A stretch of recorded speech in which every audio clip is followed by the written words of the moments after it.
Hey everybody, and welcome back to Indie Quest, a celebration of the indie and obscure. Hi, I'm Josh. I like indie games. I'm with a couple people here that also like indie games. Hi Steve, how's it going?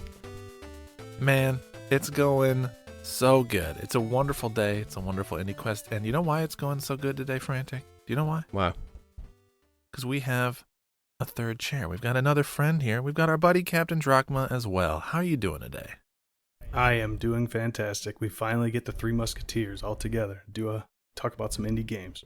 Yeah. Yep. Some people are like, "Where's Josh? Who's this other guy? He's replacing Josh. Is that what's going on?" And then I'm like, "Go ahead."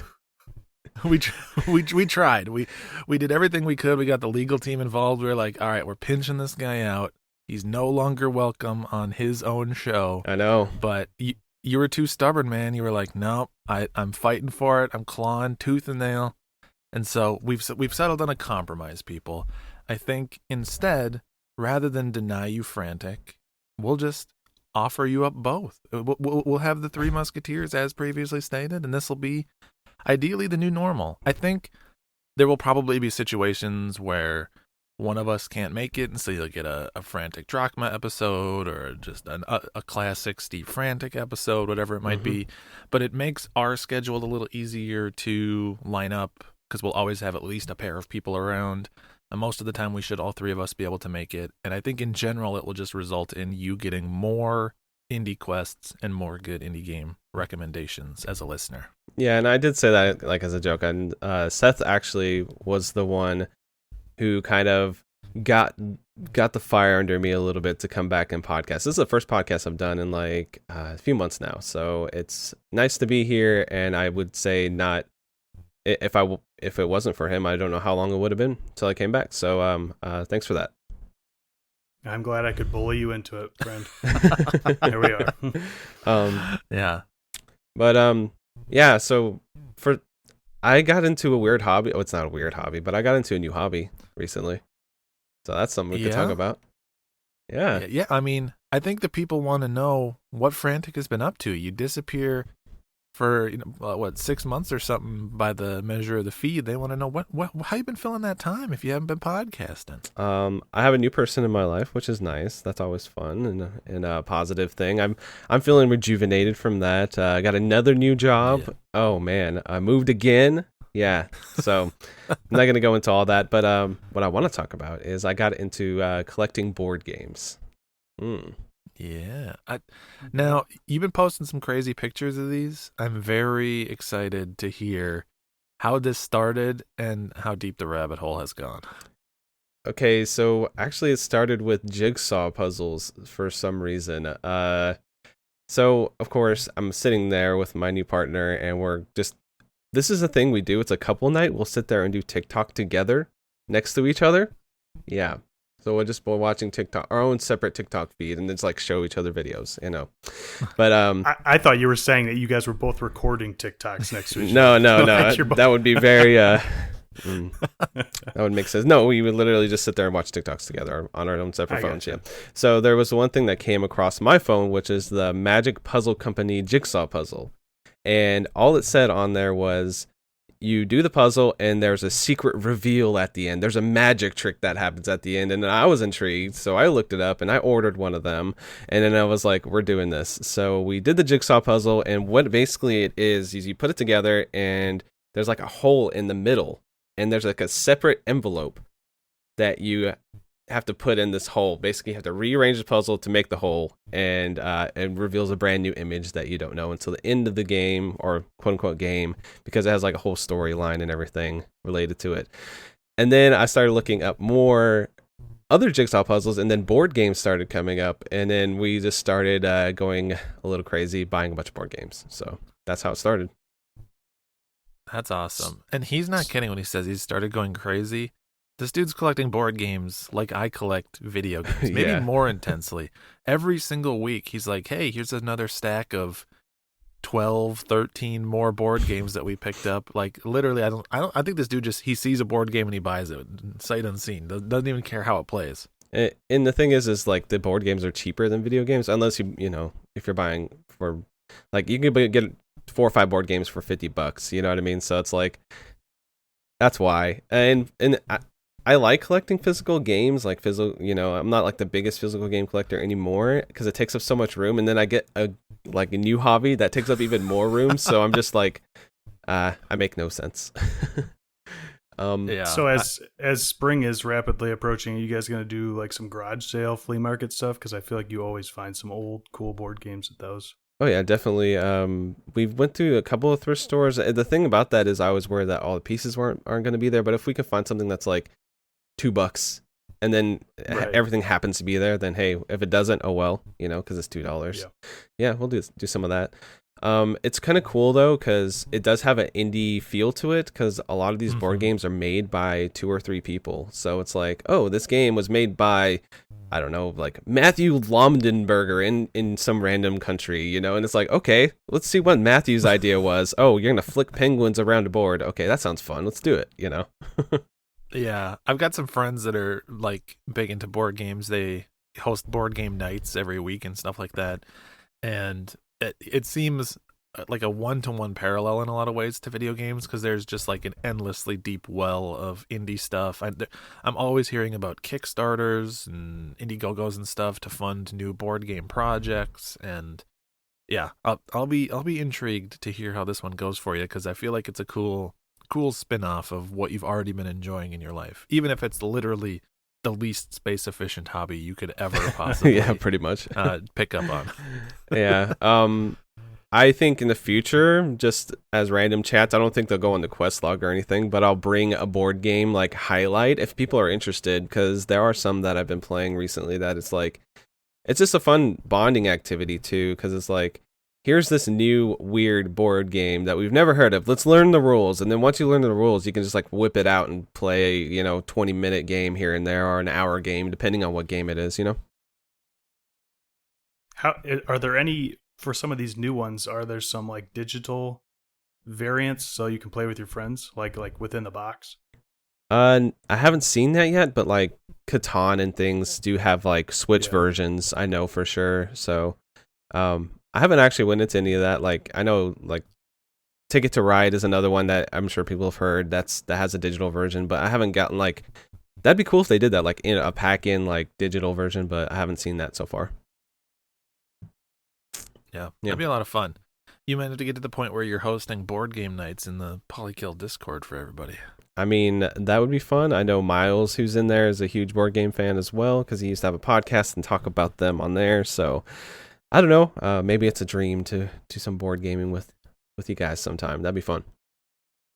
Yeah, for sure. Cool. Heck yeah. So that's where he's been. He's been off playing those board games. But have you been playing any video games? Yeah, I've been playing It Takes Two also recently. I was going to ask you, since this is published by EA, is that considered an indie game, even though it is made by an indie studio? I mean, we're loose with the rules here on IndieQuest. I would say probably not. Yeah. With a publisher like EA backing it, it's pretty hard to sell it as an independent project. Mm-hmm. But I agree with you that it at least has some of the spirit and some of the energy of an indie game. Although it definitely doesn't have the budget of your typical indie. Yeah. I'm bringing Elden Ring next episode. So. Oh. The Miyazaki guy is like he made it in his basement, I heard. Yeah. So. Mm-hmm. Oh, that'll be our next episode. We'll each bring Elden Ring, Skyrim, and MLB The Show 22 as our 3 indie picks. April Fool's is right around. Well, by the time this releases, it'll be very close. Call of Duty Modern Warfare 2. I think that's what we did for April Fool's last time. So I think we did. That's funny because didn't we also bring Skyrim? Literally, haven't we already brought Skyrim to IndieQuest? Yeah, we brought Skyrim, and you were playing the guy who didn't know anything about it. Like, yeah, it's some game. I played like an hour of it. I heard it's massive, but I don't know much about it. Yeah, that was fun. That was good stuff. Yeah, but I've been playing It Takes Two, and the game it has the worst video game character of all time in it, the Book of Love. But he's terrible. But and he's the villain of the storyline, which he just like puts them through like horrible things over and over and over again throughout the entire thing. But it sets up really cool gameplay scenarios. So, it's like a split screen multiplayer co-op game, and you play a couple that get shrunk down to dolls. So you have to like fight bees and fight pissed off vacuum cleaner, and just it goes from there. And each time you go to a new area, it's either a new setting plus a new mechanic or just a new setting, but usually you get like a new power up per character that you guys have to like team up together to solve puzzles. And it's just really fun, and one of those games where you're like elbowing your partner like, no, do that the whole time. So it's just a good time. Yeah, really good game to play with a partner, like especially if you got that new special someone. It's a perfect co-op game to play with a significant other or a friend. It's a phenomenal game. Very it's long, and it's got just a ton of different interesting mechanics like you were mentioning. It's very full. It's a very content rich co-op game, which is rare. Yeah, and besides that, I played about an hour and a half of Tunic so far. Don't have a lot to say about it, but I've been enjoying my time with it. It is very cryptic. You have to kind of like piece out things in the environments, which is nice. But the art style is cute. You've seen the art styles, but the combat does not match the art styles. It does remind me more of like a Soulsian approach to combat, where you have to dodge, roll, attack, roll, and like it really feels like you got to time your attacks correctly and stuff. But so far I've been enjoying my time with that. I plan to go back and finish that up here down the line.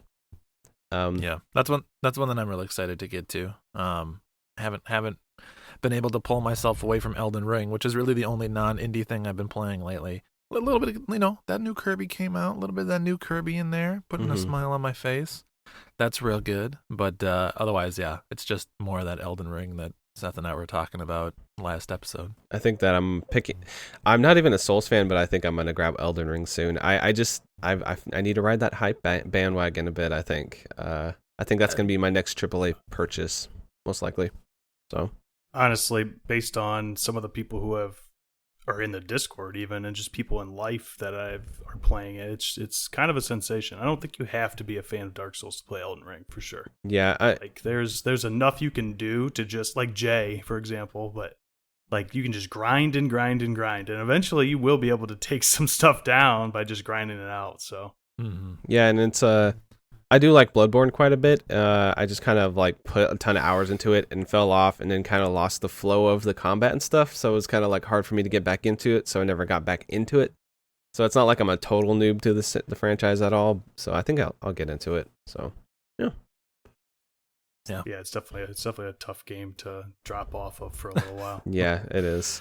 Drachmo, what you been playing? Any indie fun stuff, or do you want to keep that a secret for a future indie quest? Anything you've been playing?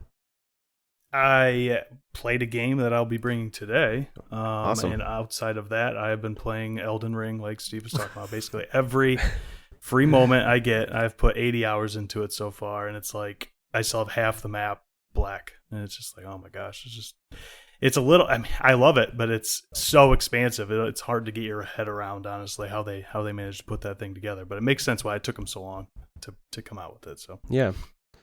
I want to do a thing each episode, since these are going to be more timely now, because we used to like, Steve, remember we used to record an episode like 3 months in advance, and we're like, what did we talk about? Yeah.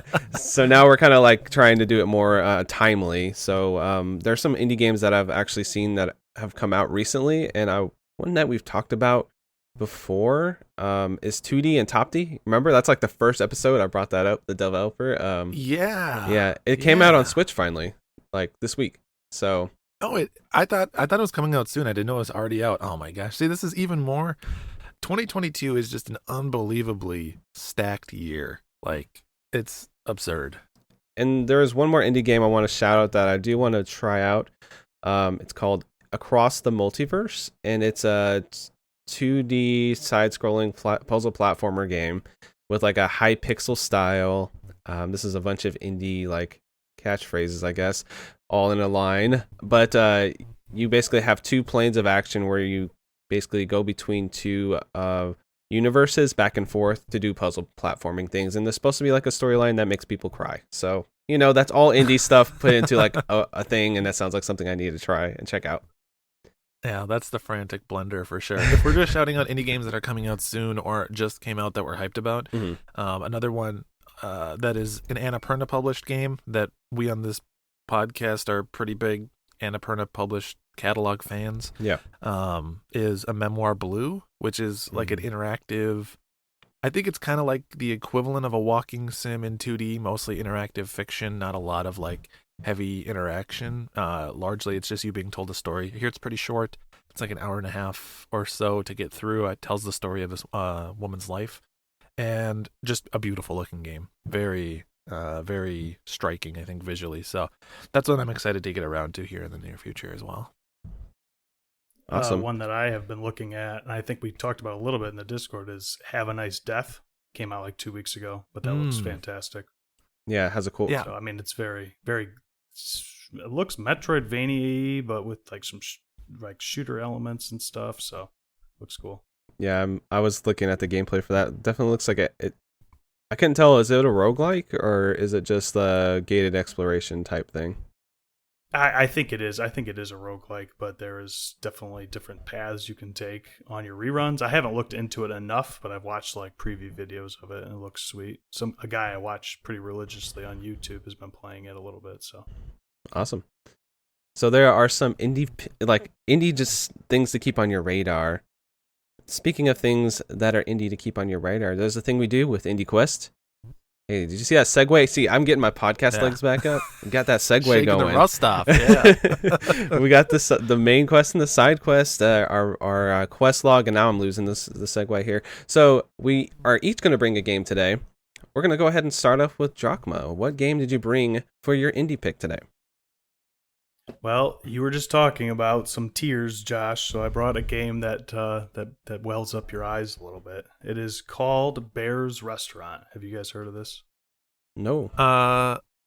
Only in I saw a cryptic beat tweet on the Polykill podcast where you basically refused to tell me what it was because I think you were bringing it here. So I'm excited to finally learn. Yeah, so it's basically, so I guess I'll start. It was developed by Odin Cat. They've done a few games, but it was first released on just iOS and Android in 2018, so it was just a cell phone game initially. And then I think the year after, or 2 years after, it came to Switch and Steam. So it's basically a 16-bit simulation adventure type game. It's so hard for me to describe because I'll be honest, this is not typically the kind of game that I play. The art style is very Earthbound though. So if you guys just think Earthbound, like that is it's very bright. And it just has that very Earthbound Super Nintendo type art style, which I think they were definitely going for because there's a lot of like animals and stuff in it. Mostly like humanoid type people, but a lot of like animal characters. So it really fits well with what they were going for. Yeah, looking at some of the pictures of it, it definitely Earthbound. The very first thing I thought before you even said that, I was like, oh my god, this looks like it's like a Mother 3 fan hack or something like that. Like Mother 3 meets Stardew Valley or something. Yeah, that's exactly what I was thinking. I mean, it almost looks. I'm glad you said that. I said Earthbound because it's more recognizable to most people, but it almost looks like a GBA game that you play on your computer, right? Or on Switch, or it was originally on your phone, right? So you basically play as a cat and you live. It's like a humanoid cat. You walk around on your hind legs, but you basically live in this restaurant. So you have to walk up the stairs to go to your bed, and you walk down the stairs in the morning and help out a character named Bear.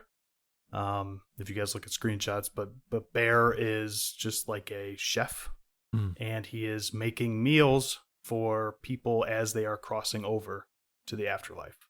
So basically, the whole point of the game, the whole point of the game is to think. This is a lot darker than what it actually is, but think.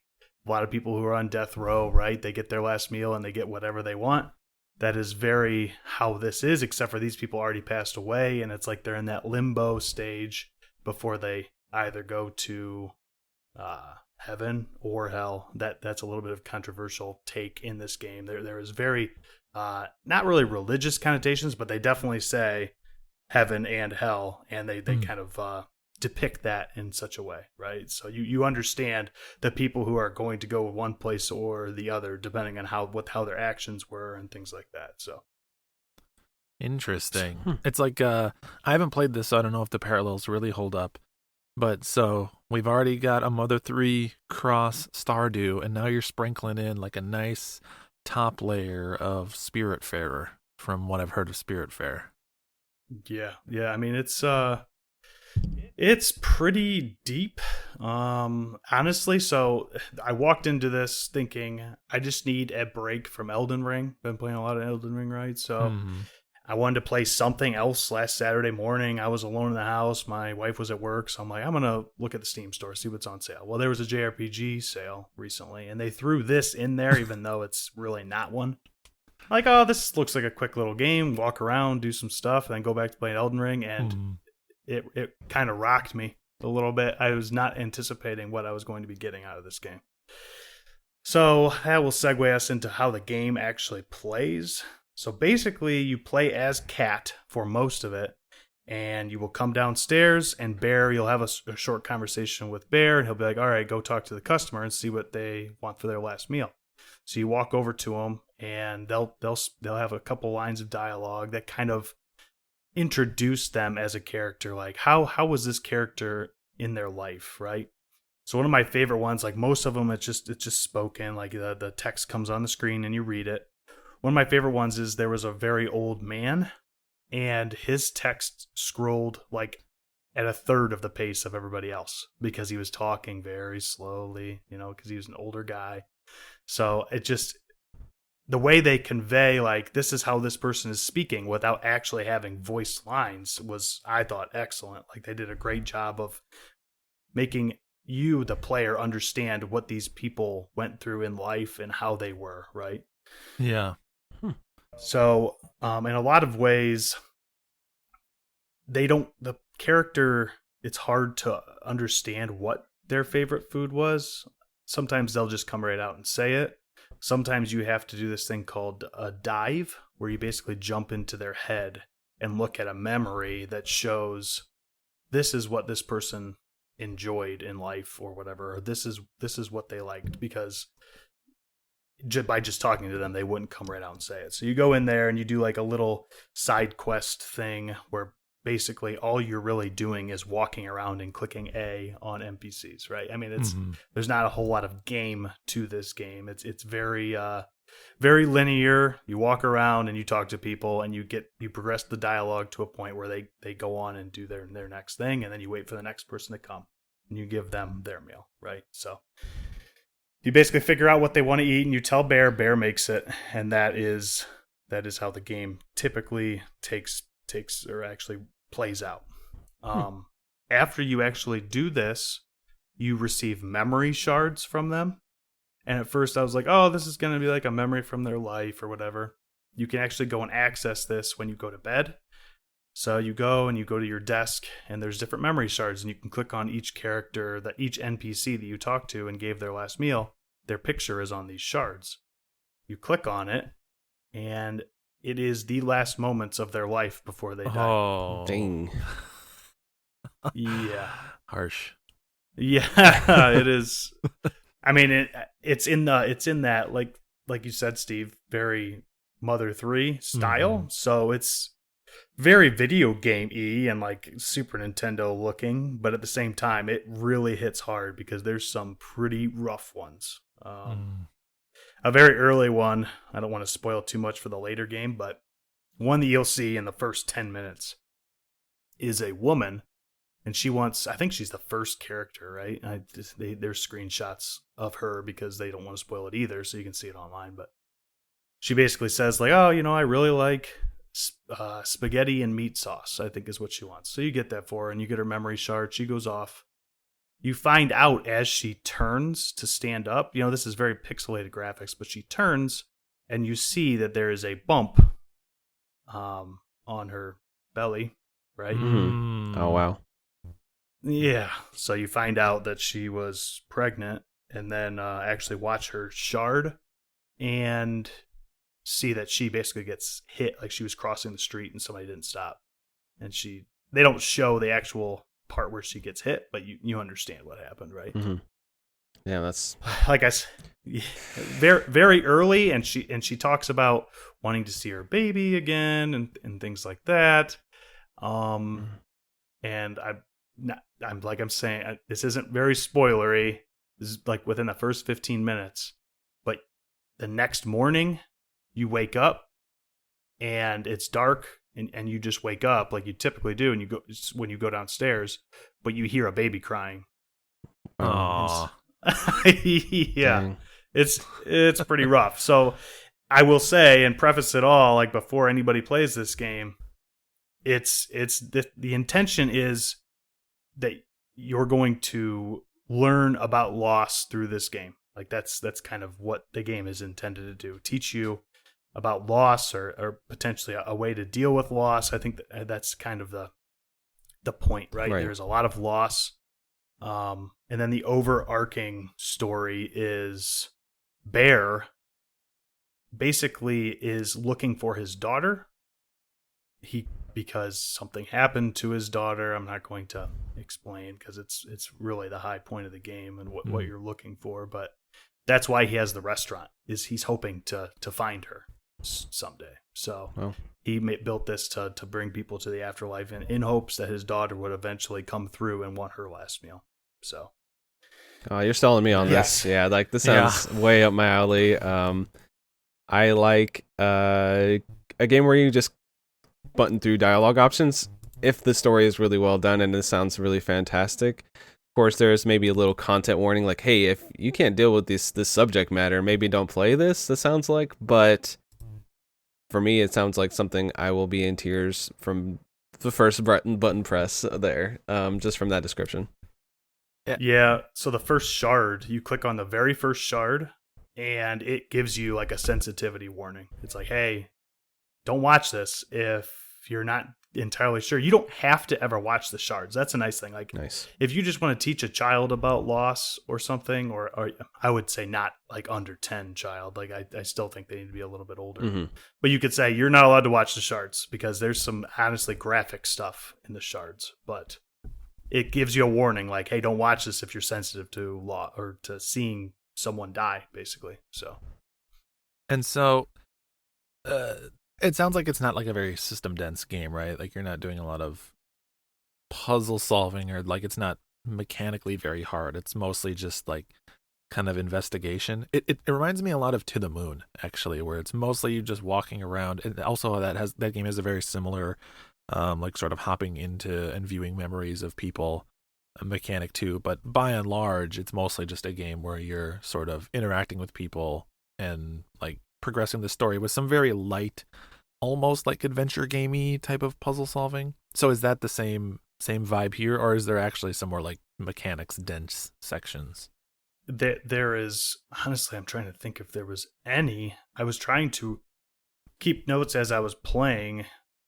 I don't think there is any like typical gamey puzzly. There really isn't much of that at all. I mean, there's a couple times where you have to go up and like kick a ball, for example, but it's still like you just press A and you kick the ball to the other character, and then they kick the ball back. Okay. Like it's not like a puzzle, or you have to work your way through anything. It's very, anybody could finish this game with ease. Like everybody that starts it, unless they somehow get bored or just can't deal with it, everybody should be able to finish it. So very cool. Yeah, I mean, I you've sold me to the point where as we were talking about it, I already went and added it to my Steam wish list. So like, I will definitely be playing this at some point, even if I'm like, oh gosh, my poor tender heart. Oh God.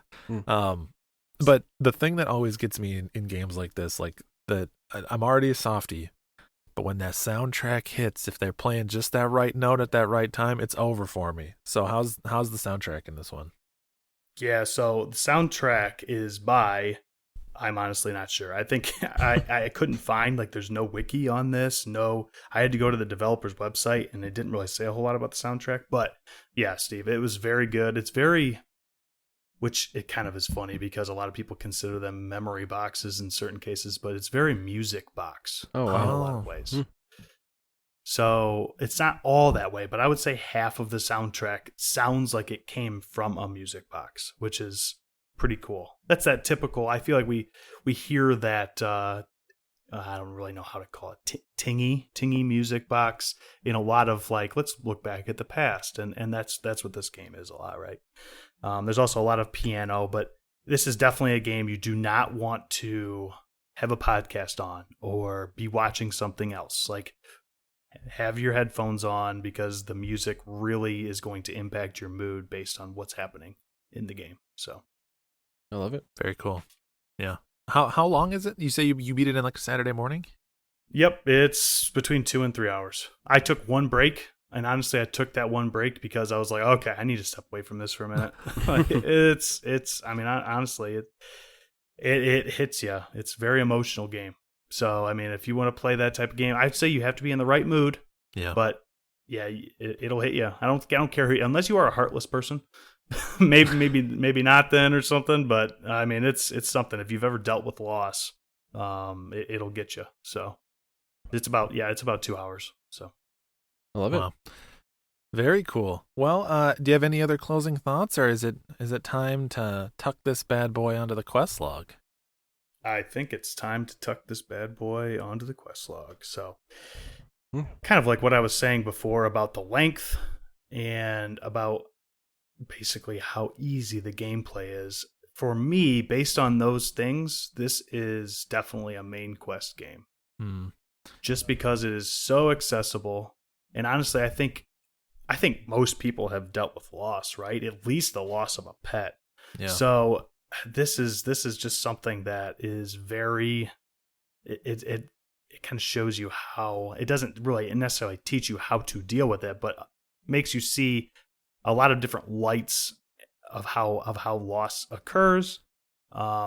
Some people, I mean, it doesn't, at first you think it's going to be painted with just a white brush all the way, but it goes dark towards the middle to end game, where you actually stumble across people who most people would consider to be bad people. And they are in this situation because of something they did that was wrong, right?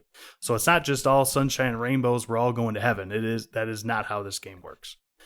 But yeah, I mean, I would definitely give it a main quest, mostly because it's short and quick, and I think most people should play it. And most of all, as I've stated in the past, I typically like a game that challenges me, that is going to test my mettle, right?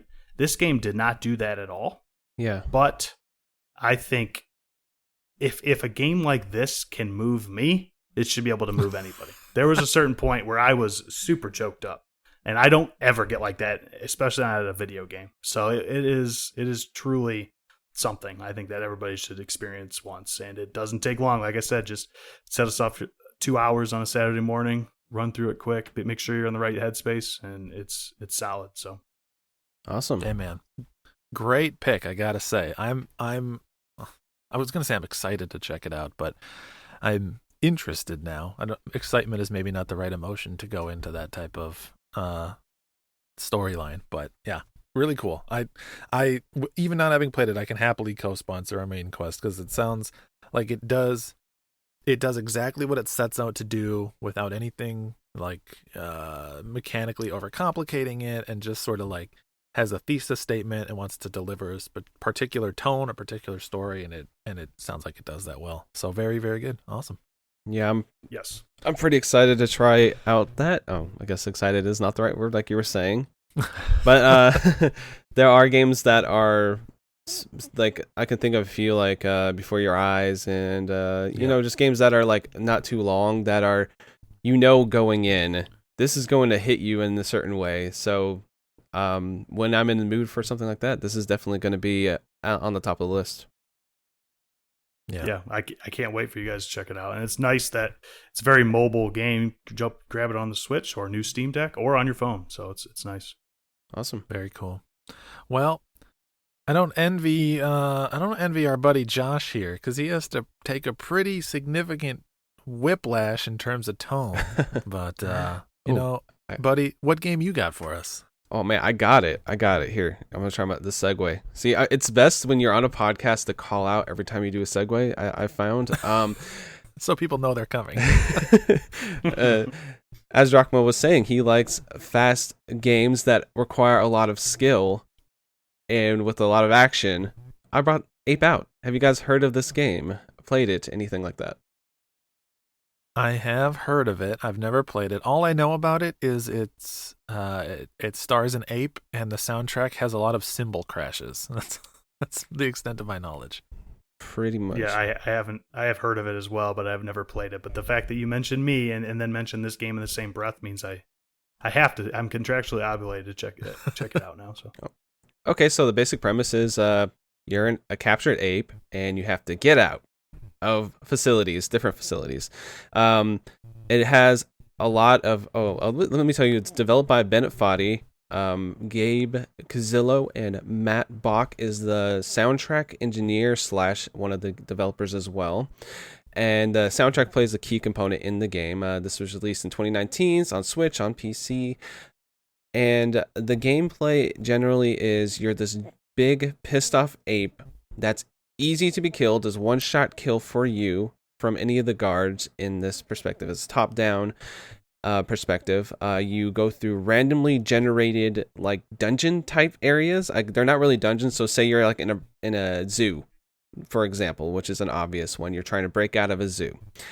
You'll break out the bars, and there will be dudes with like armed dudes with guns, and you have to either get behind them, grab them, and like use their guns on other guys, or use them as meat shields, or you can like one hit shot them around a corner, and just they literally explode into different colors.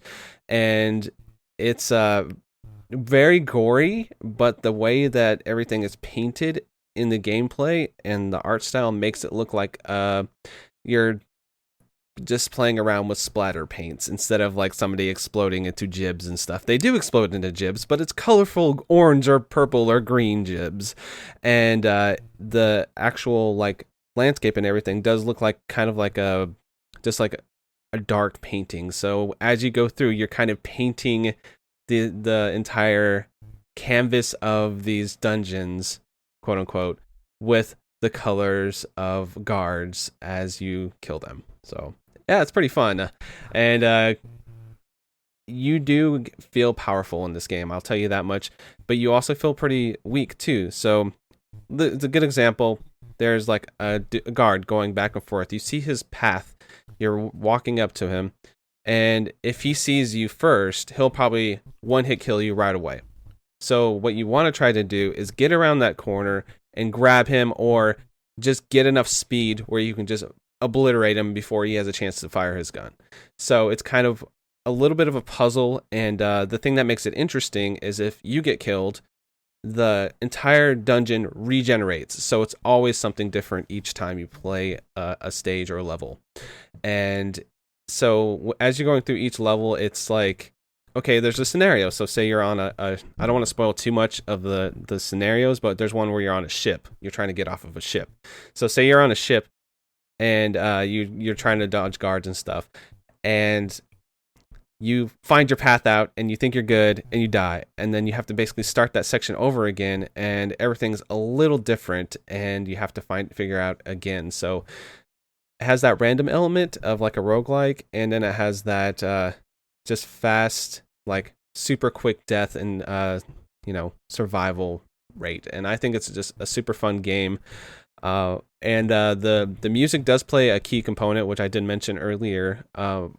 As you're killing these guys, painting the landscape with their jibs and gore and everything, it has like this just freeform jazz playing. So just say there's like a rhythm going like dun dun dun dun dun dun, dun as you're walking, right? You hit a guy and then you hear a cymbal crash, and then you like hit another guy and then you hear another cymbal crash. So it's kind of like a percussionary jazz soundtrack that actually gets more intense and frantic as you're playing the gameplay, and adds just that level of power fantasy as you're playing. Is it, as you're playing through, do you only have, I guess, your fists, and then the like if you sneak up on a guard or someone and you hold them hostage for a second, or are you ever finding like weapons in the environment or other things in the environment that you can use? There are switches and doors that are very heavy. that you can use to drop on people's heads, which is pretty fun. But the main weapon you get is, say there's a dude with a shotgun, which he, of course, if he has a shotgun, it's going to have like more of like a fan radius for the bullets. So it's a more of a sneaking situation where you do not want to get his line of sight at all, because you're probably going to get killed. But if you grab him and use that shotgun, you get the same power he has, and you can shoot that big fanned out shotgun at bad guys. So the weapons you pick up are the guards, basically. So some of them have machine guns, some of them have pistols, some of them have shotguns, and I think there is a grenade guy. There's a grenade guy on one level where you can throw grenades at people, which is pretty fun. All right. So the levels are randomly generated, but it is not a roguelike, right? It's not a roguelike in the sense that each area is, to stay on the music theme, is a record. So that's how they portray it. There's 4 records that you play, and say you get past like track number 3 in the quote unquote record, you'll start at the beginning of track 3 if you die. You don't start all the way over. So say like, okay, I got to track 4, and you die on track 4. You won't go back to track 1 or track 2. You'll stay on track 4 until you get through that section. So it is kind of a live, die, repeat type of situation, but you'll just replay the section you're on already. So the tracks are a certain length, and you just have to clear enemies for that length of time? Or is there like, does it loop and you actually just have to end the map at some point? Yeah, eventually you get out. You get the ape out. So basically you're just trying to get out, and each end of a track, quote unquote, is like a new entryway to the next track. And then when you finish the quote unquote record, you basically get out of the facility or wherever you're at. So nice. Cool. So it sounds like music is a pretty big theme between the tracks and the soundtrack you described. Does it play in any other way, or are those the 2 big ways where music is weaved in? Yeah, I wouldn't say it has a traditional soundtrack. You can look up a soundtrack on YouTube, but it's not really going to be like something you're going to sit there and just listen to, really. It's definitely more integrated into the gameplay, and I've read some dev diaries and stuff where they talked about they actually developed the game and the soundtrack like in tandem, so everything would make sense and sound like actual music as you're playing. So it's like freeform jazz. Like, the people who made this game, you could tell, just love jazz, because everything is jazzy as you play, and I think it just really adds to that, chaotic but kind of fun in quotes, because you're just brutally murdering people and trying to get out. But yeah, I think it's just a really fun game. That makes sense. Not to just be the podcast that references other podcasts, but most of what I remember of this game is I remember in one of Giant Bomb's Game of the Year episodes, when they were talking about best soundtrack. I think it was Alex Navarro that brought Ape out and was trying to sell what makes the soundtrack so good, but he was running into the problem that you're kind of describing, where you can't really look up and play here's a minute of the soundtrack to really sell you on it, because it's so integrated into your play and so connected to the movements and the decisions you're making that divorced from that, it sounds a little bit more random and chaotic. Yeah, that's definitely true. And say you pick up somebody with a shotgun, the shotgun has a percussion sound to it. It doesn't sound like a normal shotgun. So everything does sound like drums or cymbal crashes or hi-hats or whatever. So as you're going through the whole thing, it might sound somewhat like a gun-ish, but it sounds more like you're just playing, you're painting and you're playing music while you play the game, if that makes sense. Because the actual art style is literally just a dark black painting with these colorful things that you're doing as you're making this jazz music. It's so unique from the soundtrack to the art style. Very cool. Good pacing, you think? Good difficulty? In general, is it pretty easy to get through? I would say that it has challenging moments. There are a couple of instances where it does the Hotline Miami thing where you walk out. That's actually a good description, and it's funny because Devolver Digital did publish this as well. So it does have that Hotline Miami feeling where, okay, here's a corridor, and even though it's randomly generated, you know kind of where they're going to spawn or how this enemy's going to act.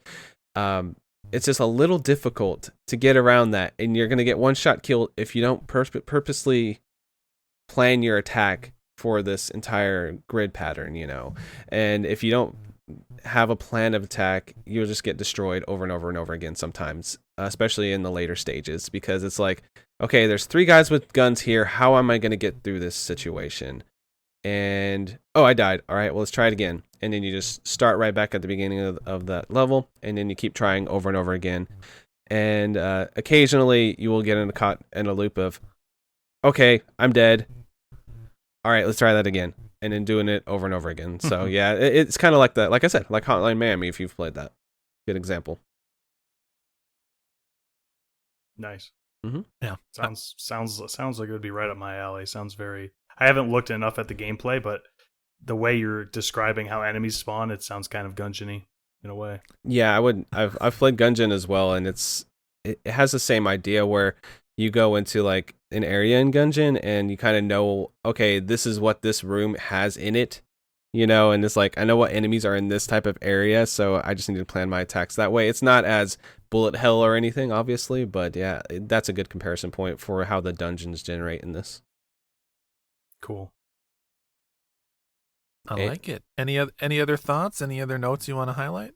This is also not a very long game. I think it took me around 3 hours, maybe 4, but I wasn't very good at the game, but I did manage to get my way through. If you're better at the game, you probably can finish it in like 1 to 2 hours. So if you're like Drachma, you probably could finish this game in like an hour and a half or something, because you have that style and fast-paced action, type of gameplay. You'd probably get through it pretty quickly. But yeah, it's not that long. I like everything about it, so I am ready to put it on our quest log. All right. Well, don't bore us. Get to the chorus, buddy. Yeah, I'm excited. This is one I almost put on the side quest, but it is a main quest game. It's kind of like on the line there. I think the more I thought about it, I realized how much of a kind of perfect package it is for what you're going in for. I think the art style and the music and everything combined, and the gameplay as well, all just make a really fantastic jazz album that is worth your time to listen to and play. Heck yeah. This is one that's been sort of on the fringes of my radar, but I'm excited to finally get around to it. Yeah, for sure. I cannot wait, especially if it's even a 3 to 4 hour run is I think perfect amount of time to try a game out in general, and if it's beatable in that period of time, like it's definitely something I should check out. So yeah, it's always on sale. It's very inexpensive. Probably could find it for $5-10. And like I said, just a nice, solid, fun, fast action game. There's nothing quite like it. You can kind of draw comparison points, but it's very unique, but just a ton of fun. So I think very cool. Yeah, so I think that's time for our last indie pick, and I keep hitting my mic, just so you know. You didn't need to know that. I can edit that out too. I have the power. Anyway, we have one more. We have one more pick today. Steve, what do you got for us? Yeah, mine's going to be short and sweet, because you know what? Sometimes we don't need to belabor the point on a game, but it's one that I thought was worth bringing. And it's a game called Ord, O-R-D. It's essentially word without the W on top, because the rule of threes is kind of a big deal for this game. And so Ord is basically it's a text adventure game.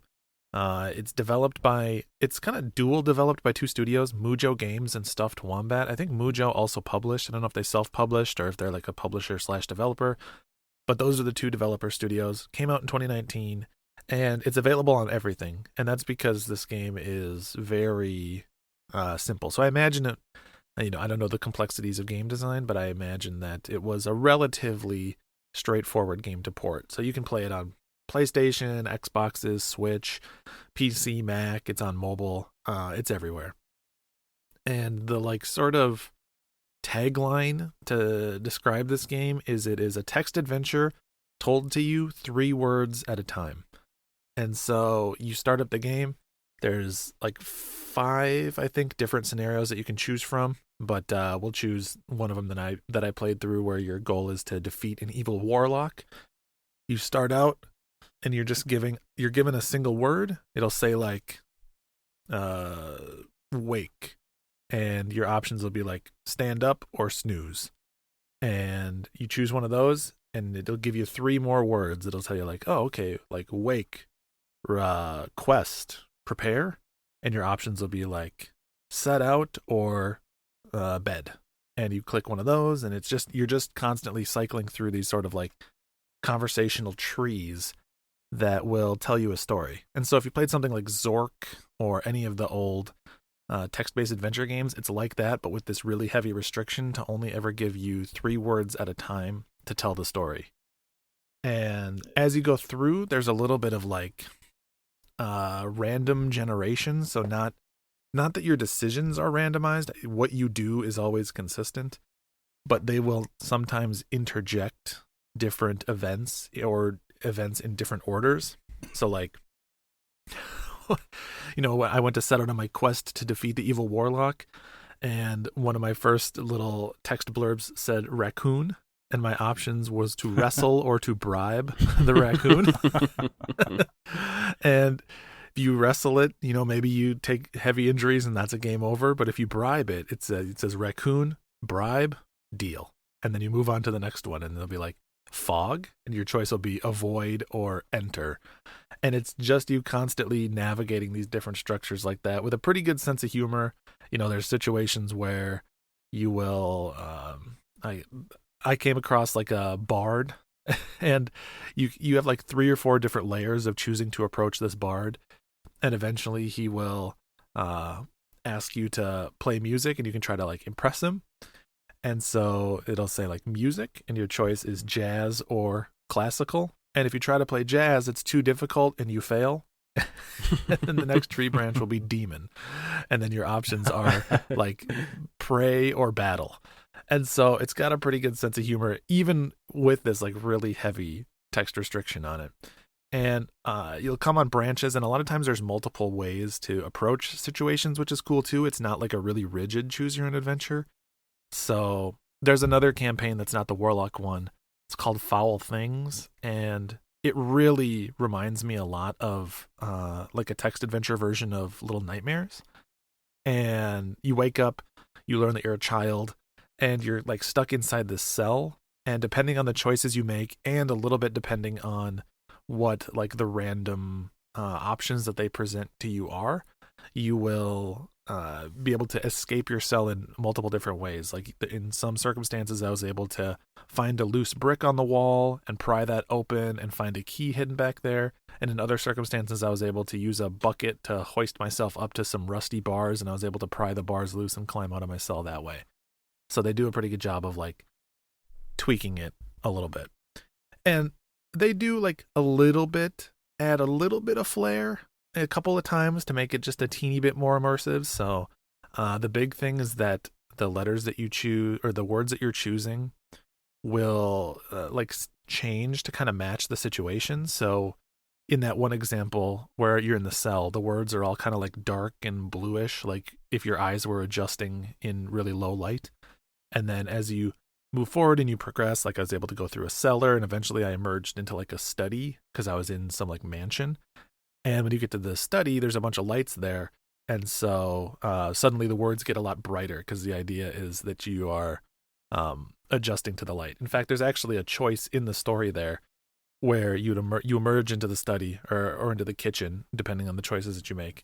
And it'll say like lights. And my 2 options were blink or squint. And as soon as I chose squint, it said like squint, better, sight. And so then the words all lit up, and I was like able to see them better, which is just like a cheeky little thing. Sometimes they will like play a little rain effect if you're in like the rain and stuff like that. So yeah, it's so like, my main question is like, is the UI just purely, it is one word on screen? There's nothing else bordering the screen. It's just a black screen or whatever with one word on it, and then 2 choices below it, and that's it. That's literally the entire game. You click one of the 2 words, it pops that word up, it gives you a single word description, and then you're given It gives you 3 words, and then you're given another choice and another set of words that you're choosing between. So it is like literally the most basic choose your own adventure thing that you could. But I swear to God, the writing is effective. You'd be so surprised how much you can get out of these 3-word stories back to back to back. Like the scenario I described, Foul Things. Like I'll spoil a little bit of this story because there is multiple stories, and I think it's important that I like sell just the level of detail I was able to obtain.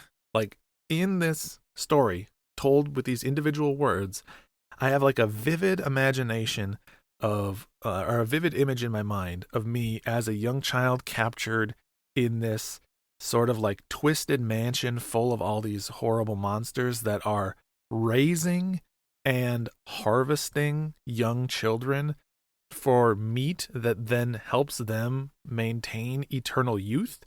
And I could literally draw you a map of this mansion, all 3 levels of it. There's different types of characters. There's like a chef that is running around cooking this meat. There's a nurse that is blind, and so you're able to sneak around her. There's people that are like partying, kind of like an end of the world sort of like weird cannibalistic thing. So like it is, they pack a lot into a little.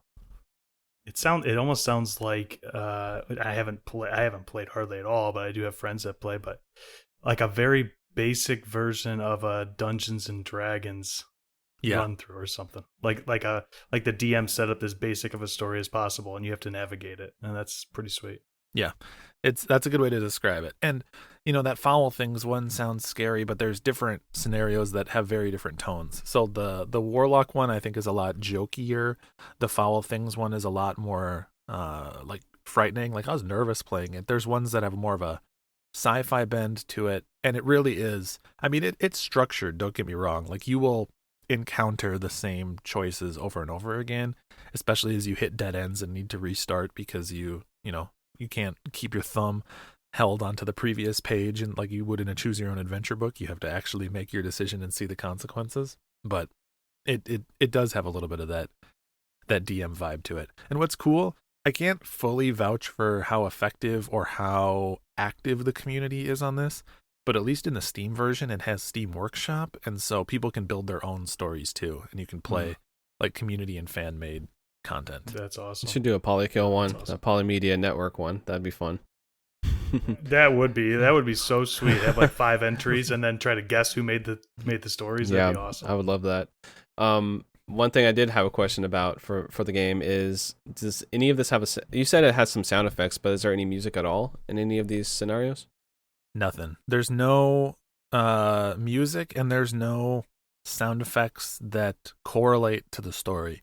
Literally the only sound effect is when you choose a word, it plays like a nice soft like dong, and then as the 3 words are popping up on screen, it'll go like dong dong dong, and it's just that. It's just you hearing these like gentle chime like bell sounds as you play through. So it is 100% an imagination game. All the fun you're going to have with this is how much can you take these like seed words that they're giving you and like build the story up in your head. Very like Drachma was saying, very D&D. You have as much fun with it as you can within your own imagination. I love it. So it's doing a lot with so little, and it doesn't seem like it's like your experiences seems as good as it would be if you had like, here's this giant description of this epic cavern you're going into. Instead, you have like cave, go in, leave, and that's it or whatever. I love it. Such a simple idea. Anything else you want to add to this before we throw it on the quest log today? Yeah, I will say, like, if there's one thing that people need to go in prepared for is it. I mean, hey, if we really want to sell it, I could almost sell this to you as a roguelike, because you're going to die partway through your runs. You're going to restart your run a lot. You're going to use the information you already know to get further, and sometimes it's randomized. So if we want to stretch the definition of roguelike, I think this might actually apply. But you are going to come up on a lot of dead ends. I will say a lot of the times your choices, even with that really limited framework that you have, you can sort of puzzle out what the right choice is.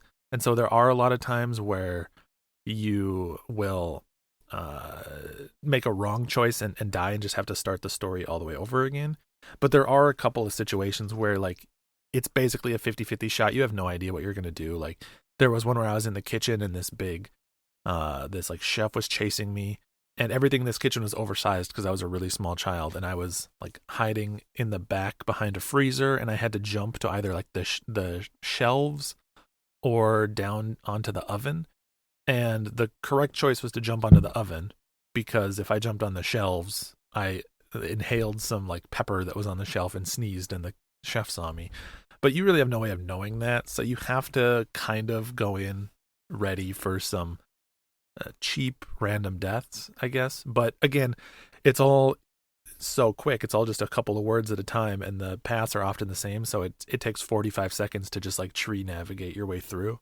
Although for some of the longer stories, especially that Foul Things one, I really would have appreciated if they had like a halfway checkpoint or something, because that one in particular reached the point where I was probably like 100 plus decisions into the story, and then I would die and I'd have to start all the way back again, and I would just literally have to like click, navigate all the way through to where it was. That didn't come up as much in the Warlock one because that one was shorter and I feel like it was a little more forgiving. So it's kind of like at least with the pre-built stories, a your mileage may vary, and I think it would have stood better served to have some sort of light checkpointing. So I do have a comment and a question. So for my comment, I don't know if you guys ever have to do those awful web trainings for work. Yep. Where every once in a while you just have to do like 10 training videos on whatever. Yep. And everyone knows that we're just skipping through it and doing other things as we're doing actual work and skipping through the presentations. Yep. And then they always have a 10 question test at the end. Yep. And that reminds me, like when you explain it, Steve, how you just have to grab a word to get back to where you were, right? You just clicking on the same words. That's exactly like when I get 8 out of 10 and I have to get a 10 out of 10. I'm just memorizing the ones I got right and then retaking it and trying a different answer the next time, right? Like I already know, like I know what the story is, right? I just need to get back to that point. Yep. And then my question is, is there branching paths to a point where you can have multiple successes in one storyline, do you think? Or is it you have one path that you must take to beat each of these storylines? I never was able to complete a scenario in different ways, but I also didn't really try, because once I completed a scenario, I usually was excited to move on to the next one. Right, yeah. I would describe it as kind of like it always has the same start and end point, but then it really bulges and crisscrosses over in the middle. So you can take a lot of different paths to get to the ending point. And there are certain circumstances where like your decisions earlier in the game will maybe have given you an item. And when you reach like a decision point, having the item will change one of the two choices to be using that item. So like a really good example was in that mansion storyline in that Little Nightmares Alike. If I had been given the right randomized events and I had made the right decisions, sometimes I could find a teddy bear that I would take. And then later there'd be a baby in the nursery in that mansion that would start crying. And you could make a series of correct decisions to still get out of that if you didn't have the teddy bear. But if you have the teddy bear, that shows up as one of your two choices. You choose teddy bear and it'll say like, teddy bear, baby, soothed. And then you can move on immediately. So nice. There is a little bit of like, you can make your life easier or harder depending on what you do. But overall, I think generally you're reaching the same. And other than some joke ends, like there was one time where in a fantasy story, you come across, you find like deep in a dungeon an urn. And if you open the urn, there's a frog. If you choose to kiss the frog, it's a princess. And if you like make a series of correct decisions, she asks you if you want to marry her, and if you choose yes, it just says like marriage, yes, happiness, and then end. Like the end of the story. You decided not to go beat the evil villain. You just lived a happy life married. So there's silly branches like that too. But So how long? Like for a typical, I'm about to fire this thing up. How long is it going to take me, even with the defeats and failure? I think with failures, you're probably looking at about an hour per storyline, with a healthy amount of restarts in there. You'll have more fun if you are willing to try decisions you haven't tried before, because sometimes there's a temptation to, when you know a decision will move you forward in one direction, to always make that decision every time. And sometimes the other decision is a dead end path, but sometimes that other decision actually just branches you to another location or in another direction. So I'd encourage people, be cool with your storyline ending. I know it can be a little bit frustrating having to redo stuff a lot, but you'll have more fun and you'll see more of the game if you poke around and just like experiment with different options.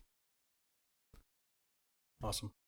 Yeah, so, that brings us down to the end. Again, it's a short, easy game to describe, and to me, easy side quest. Like, it's not going to blow anyone away. It does have a little bit of that weird pacing stuff, but by and large, I think it's just like a fun, interesting novelty, and I think the variety in stories is what really makes this one interesting. The fact that there's humor, there's tension, there's action, and all of that told just a couple words at a time is really quite impressive. But you do have to deal with some of the friction of some random choices not really making sense and some frustrating dead ends that you feel like weren't justified or weren't telegraphed enough. So if you go in, just poke around. Don't even tell yourself that you have to finish any of the stories. Just poke around, have fun, see what options you can find, get a laugh, get a little bit of tension. It's a cool game.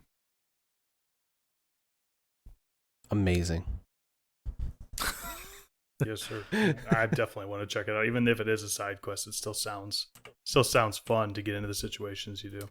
Yeah, it's a hard game to Google, because if you look for Ord, your Google's gonna autocorrect you to Word. But try just Ord game or ORD period game, and you should be able to find it. You'll know because the screenshots are just white text on a black background. Yeah, that's wild. Dang. Also, one thing I've noticed, Steve, is the last few you've brought us a side quest game. Are you saving like a big banger main quest game for us, or in the future here? Hey, you never know what's coming. You never know what's coming up. No, I think I've just been enjoying poking around in some of the more experimental, more off the beaten path type of indie games, and relying a little bit less on my like the pillars of my indie taste. But yeah, I think that we can get into that like one track mind of we got to bring all the bangers, but it's nice to have some more variety. Like you just described a game where you have 3-word choices, and it sounded compelling enough to where I want to go try this out sometime. So yeah, me too, for sure. It sounds awesome. Honestly, it just sounds like you just get into some fun scenarios. Yeah, it's dirt cheap too. I should mention it's like $2 on Steam. I think it's like a couple of bucks on Switch. I don't think it's ever more than $5 on any given platform, because they know it's kind of just like a light, breezy pick up and poke around at for 30-45 minutes type of game. Cool. Awesome. So we had the 3 Musketeers for the first time. I felt pretty good about this episode. I'm happy to be back. I'm going to be here all the time now. I'm not going to leave and disappear into the ether, I promise. So there's that. He's telling himself that as much as he's telling us. Hey, I'm happy to have you, buddy. Yeah, I know. I mean, it's just like, where's Josh? What's going on? And I'm like, I can't. I can explain it, but it's a lot. So I'm back. I'm here. I'm excited for the future of the show. Anything else we want to talk about before we wind this puppy out today? No, I'm feeling good. It was good to chat with both of you at the same time. Yeah, it was a blast. It was super fun to get different takes on these games. I mean, it's just have 3 of us in here and get all the takes, and we all have very different game playing experience, so it's a pretty cool mix. Yeah, and you know what? Good news for you, the listener, because this means that you're about to get 50% more indie games at a faster rate. All right, that quest log is going to fill up all the quicker now.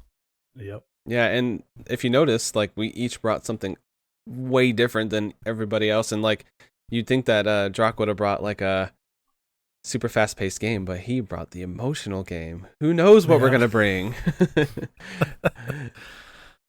But So true. as because of this, like honestly, just because of playing this game, like I'm definitely going to start playing more of these games. Like, and that's kind of what this has taught me, and everyone should learn from me in this situation, because we never know what we are gonna like. Like I would never typically play a text adventure game, and here I am bringing this goofy little super emotional game to IndieQuest. So it's pretty cool. The power of the indie. Well, I am super stoked for the show to continue going, and everybody, thank you so much for hanging out with us today. Let's do some plugs, because I like to plug things. I think everybody likes to plug things, right? You can find the show on Twitter at IndieQuestPod. You can also find our email address. Send us like questions, feedback for the show, any indie recommendations that maybe we should check out and possibly bring to the quest log down the line. You can hit us up at indiequestpod@gmail.com. Let's see, who wants to plug their stuff first? Drachma or Blink? Yeah, sure. Mine's pretty easy. So you can find me at Captain Drachma on Twitter, and jump into the Polykill Discord if you want to talk to me one-on-one or in a chat, or we have a Elden Ring channel. So if you play Elden Ring, I'll be in there. True that. And you can find me on Twitter and on Twitch as Blink That's OOM, M like mana. And yeah, you can also find me in the Polykill Discord. Also find me hanging out in the Elden Ring chat. And you can just also find me on another show on the Polymedia Network, which is a network of excellent podcasts, including ours. You can also find me over on the Polykill podcast, where I'm talking about beating games, and we're talking about the games that our community beat as well. It's a good time. We make it fun. Tales of the Lesser Medium is a show where they take narrative stories from games and they try to make them funnier than they typically are. And honestly, I think that's kind of what plays into that show, is they just take somewhat serious games and make it funny, and it's hilarious. Like if you ever want to know what Lara Croft was up to in the parts of the game that you don't see, like watch that, because it's hilarious, or listen to that. It's hilarious. It's half satire of a game story, half like sketch comedy. Yeah. It's hard to describe, but also hard to stop listening to once you check it out. So head over and check that one out for sure. So you get to see me flubber. Oh, that's a good movie. What else we got? We got PD's Power Hour. PD knows a lot about alcohol. She brings on really cool guests, and they talk about alcohol, fun facts, play little games. It's a really good show, a very entertaining show out there on the Polymedia Network.